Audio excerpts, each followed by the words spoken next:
Another question that has come up several times in meetings is the extent to which a private bank can escape unscathed when there is a process of widespread credit expansion.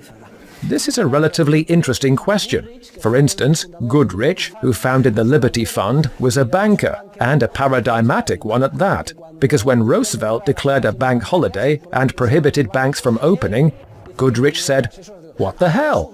He opened his bank precisely to return deposits to everyone who went to withdraw them.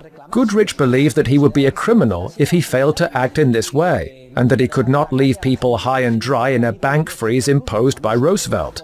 The famous Argentine Corralito, with all of the accompanying protests, social unrest and so on, was not an Argentine original. A similar measure had been taken by none other than an American president, with his so-called bank holiday. Well, those in charge of a sole bank may have the illusion that it will emerge unharmed from a process of credit expansion if two circumstances are present. First, if they believe they will be able to lend money at the margin for only the most profitable and secure projects, those which, when the crisis hits, will be least affected, or will not be affected at all, by the economic recession.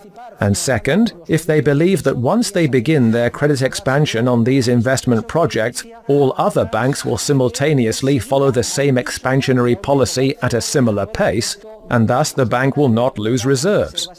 That is why it is so important to bankers, and they all have the intuition, ask them and they will tell you, that it is important for credit expansion to be orchestrated so that banks all act more or less in unison. If a certain bank expands credit faster than the others, it immediately loses reserves and becomes relatively less solvent.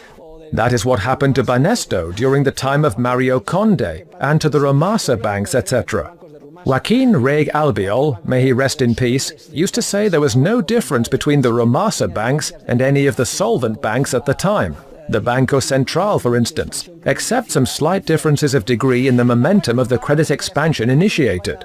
In practice, when banks expand credit more or less in unison, it is usually due to the orchestration of central banks. Furthermore, it becomes clear right away when a bank is straying and losing reserves. In any case, what is very unusual is the first circumstance. That is, for a bank to be able to lend at the margin for only sustainable investment projects. This is mainly because bankers lack the necessary knowledge. They are unable to professionally distinguish between a project that will be sustainable in the long term, throughout the cycle, and a project that will not be. This is especially true in an environment in which interest rates are artificially low. Less collateral is required, and it is impossible to avoid joining in the credit expansion without immediately becoming irrelevant and losing market share. Longfield developed this fundamental argument in the 1840s. Even if, during the bubble stage, bankers are aware that they are beginning to lend money for marginally more risky projects, and that they may very possibly run into trouble in the medium and long term, banks cannot refrain from taking part in the process. I cannot tell you his name, but not long ago, the president of a large Spanish bank made the following comment to me. He told me that bankers knew how crazy many of the loans they were granting were, especially in the real estate sector in Spain. But banks were forced, so to speak, to participate in those syndicated loans because otherwise financial analysts, economic agents and brokers would have run them out of business. They would have lost their market share and become irrelevant within a few years. Bankers were compelled to participate in the madness. In Chapter 8 of my book, Money, Bank Credit and Economic Cycles, I illustrate this with a small table, taken, though in inverted form, from The Prisoner's Dilemma. It shows how we are forced to take measures, make decisions and act in the wrong direction, even when we have serious doubts about the correctness of our choices. We would rather be wrong altogether than right on our own and ostracized. In fact, history appears to confirm this. There is the famous example of the investment fund manager who knew what was going to happen, so he sold the entire fund, even though the expansion continued for a few months afterward. And what was the response?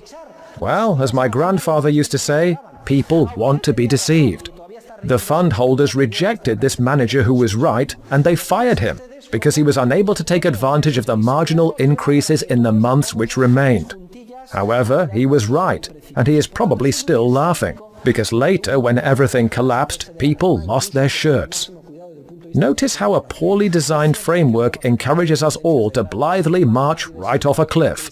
Therefore, I am very skeptical about a bank's capacity to escape unscathed, even when bankers make every professional effort to achieve it. Granted, there can be differences of degree. A more geographically diversified bank may be able to refrain from participating if the malinvestment is concentrated in a certain area. It is also conceivable for a bank to involve itself to a lesser degree, to invest less in mortgages or the real estate sector, though it sacrifices growth and market share for the sake of solvency, and so on. In any case, it is practically impossible for a bank to keep from getting burned in this bonfire of the vanities.